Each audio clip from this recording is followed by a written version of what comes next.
आदरणीय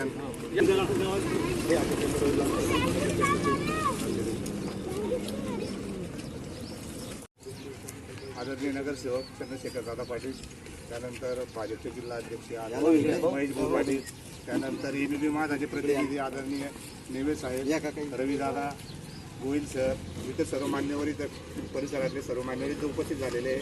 आदरणीय लोखंडे काका भाजपचे मंडलाध्यक्ष त्यांचे आगमन झालेलं आहे। आज पर्यावरणाची परिस्थिती भयावह झालेली आहे। आता पुढे उन्हाळा येणार आहे, तर आमचे मित्र वसंत पाटील यांनी एक संकल्प केला आपण शिवजयंतीपासून करून हा सर्व परिसर आपल्या सर्वोच्च सहकार्याने हिरवागार करणार आहे आणि यासाठी आपण वेळात वेळ देऊन असं चांगल्या कार्यक्रमाला उपस्थिती दिली, त्याबद्दल आम्ही शिवछत्रपती मंडळातर्फे आपल्या सर्वांचे आभार मानतो।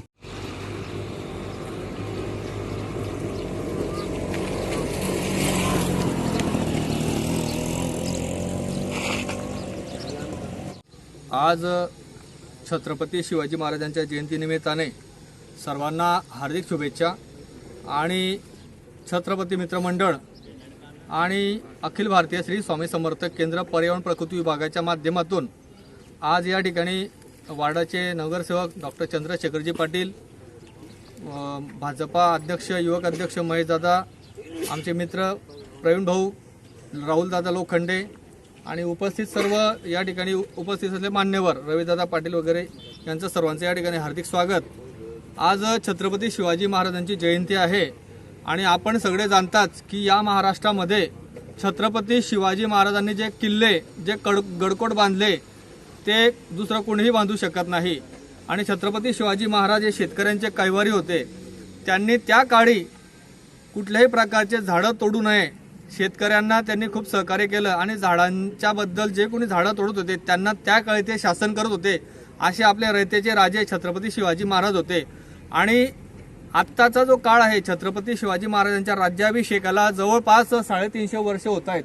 ही संकल्पना ही माहिती मला डॉक्टर साहेबांनी मागच्या वेळेला सांगितली, तर यावेळेला प्रवीण भाऊंना पर्यावरणाचे जे काम करतात त्यांना विनंती केली की आपण जे छत्रपती मित्र मंडळाच्या वतीने शिवजयंती साजरी करीत आहात तर आपल्या परिसरामध्ये छत्रपती शिवाजी महाराजांच्या 350व्या हा जो म्हणजे राज्याभिषेक सोहळा आहे त्याच्या निमित्ताने आम्ही ह्या परिसरामध्ये जवळपास 350 झाडं लावणार आहोत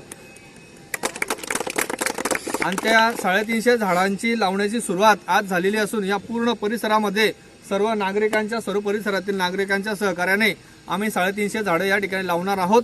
या ठिकाणी आम्हाला अमरगडाचे संचालक महेश भाऊ पाटील आणि आमचे मित्र आर्किटेक्ट आनंद मुकुंद यांनी झाडांची आणि ट्रिगाळची व्यवस्था करून दिली, त्याबद्दल त्यांचे हार्दिक आभार। आणि आपण पाहत आहात की आत्ता फेब्रुवारी महिन्यामध्ये उन्हाची जी दाहकता आहे ती प्रचंड प्रमाणात वाढलेली आहे। त्याच्यामुळे येणारा जो काळ आहे आपल्या जळगाव जिल्ह्याचं टेम्परेचर इतकं भयानक असतं की ते कोणीही सहन करू शकत नाही। तर अशा पद्धतीने जर आपण झाडं लावली, थोर पुरुष असतील, संत असतील, आपल्या घरातील मंडळी असेल, त्यांचे वाढदिवस सर्वांनी वृक्षारोपण करून साजरे केले तर नक्कीच हा त्यांच्यासाठी खूप गौरवाची बाब असेल आणि छत्रपती शिवाजी महाराजांनी जो संदेश दिलेला आहे त्याची आपण सर्वांनी अंमलबजावणी करतो एवढी विनंती करून सर्वांना हार्दिक शुभेच्छा देतो। जय हिंद, जय महाराष्ट्र। पर्यावरणासाठी काम केलं पाहिजे हे 25 वर्षापूर्वीच लक्षात आलं आणि 25 वर्षापासून ही चळवळ आपण उभी केलेली आहे। जळगाव शहरामध्ये अनेक कार्यकर्ते आपण जोडण्याचा प्रयत्न केलेला आहे। पर्यावरणाच्या चळवळीमध्ये जितके एखादी भंडारा आयोजित केला तर लगेच 1000 लोक गोळा होतात, मात्र पर्यावरणाचं जर चळवळ करायची झाली तर त्या ठिकाणी गल्लीतला एकच समोर येतो, अशी परिस्थिती आहे। थोडंसं विदारक चित्र स्पष्ट बनतो आहे, पण काही बदल आपणच आपल्यामध्ये करून घ्यायला पाहिजे। कारण आपल्याला जे काही संस्कार बालपणापासून व्हायला पाहिजे की पर्यावरण रक्षण केलं पाहिजे, झाड जगवलं पाहिजे, आपल्याला असं वाटतं की सगळं सरकारने केलं पाहिजे या भूमिकेमध्ये आपण आहोत। पण आता थोडंसं आपल्याला आपल्या स्वतःच्या फायद्यासाठी स्वतःच्या हितासाठी करावं लागेल, कारण पाणी, पर्यावरण, झाडं ही कोणीच निर्माण करू शकत नाही, तर ती निसर्गच निर्माण करू शकतो आणि त्याला दुसरा तुमच्याजवळ पर्याय नाही। तुम्हाला जर जगायचं असेल तर कोरोनामध्ये आपण ऑक्सिजनचं काय महत्त्व आहे हे आपण लक्षात घेतलं आहे। हजारो रुपये देऊन सुद्धा ऑक्सिजनसाठी लोक तडफडून मेल्याचं आपण पाहायला मिळालेलं होतं आणि त्यानंतर पर्यावरणाचं महत्त्व मला असं वाटतं की जास्त अधोरेखित झालेलं आहे आणि त्यामध्ये झाडांची ही चळवळ आहे।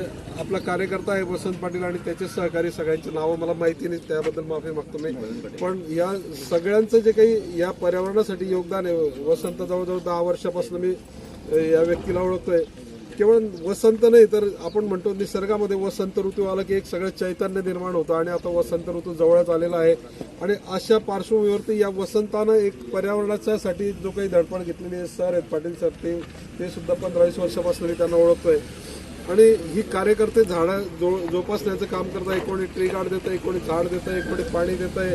अशा पद्धतीमध्ये जर आपण केलं तरच ही चळवळ उभी राहू शकते आणि हे एकट्याचं काम नाही तर प्रत्येकाचं काम आहे. कोणी जर म्हणत असेल की हे माझं काम नाही तर ही चुकीची भावना आहे.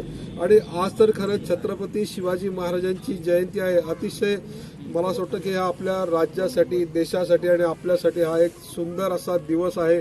कारण असा राजा जगात कुठेही होऊ शकणार नाही. असा राजा या जगामध्ये आपल्यालाच बघायला मिळालेला आहे आणि हा राजा आपल्याला एक शूरवीर योद्धा म्हणून आपण या राजाकडे पाहिलेलं आहे. मात्र या राजाचं व्यापारासाठी किंवा उद्योग वाढण्यासाठीचं योगदान आहे, पर्यावरणासाठी योगदान आहे, विविध क्षेत्रासाठी योगदान आहे, महिलांचा सन्मान कसा केला पाहिजे यासाठीचं काही जे योगदान आहे हे सगळे आदर्श एका राजाने जगापुढे घालून दिलेले आहेत. आणि अशा राजाच्या जयंतीच्या निमित्तानं हे वृक्षारोपण होतं आहे. मला असं वाटतं की अशा जयंती किंवा राष्ट्रपुरुषांचे जे काही दिवस आहेत ते आपण केवळ काय म्हणता येईल त्याला बँड बाजे वाजवून साजरे करत असताना त्यासोबतच अशा पद्धतीचे जर योग आपण आणले, पर्यावरण राखण्याचा प्रयत्न केला असेल. एका ठिकाणी मला आरोग्य शिबिर सुद्धा घेण्यात आल्याचं पाहायला मिळालं.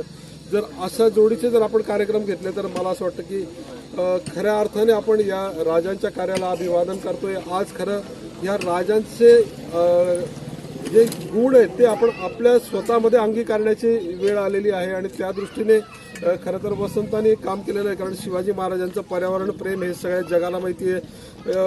शेतकऱ्यांचं नुकसान होऊ नये, पर्यावरणाचं नुकसान होऊ नये यासाठी नेहमीच शिवाजी महाराज हे जागृत राहिलेले आहेत आणि त्यांचा हा वारसा आपण पुढे नेण्याचा नक्कीच प्रयत्न करू. मला असं वाटतं हीच खरी त्यांना आपण आदरांजली म्हणू शकतो.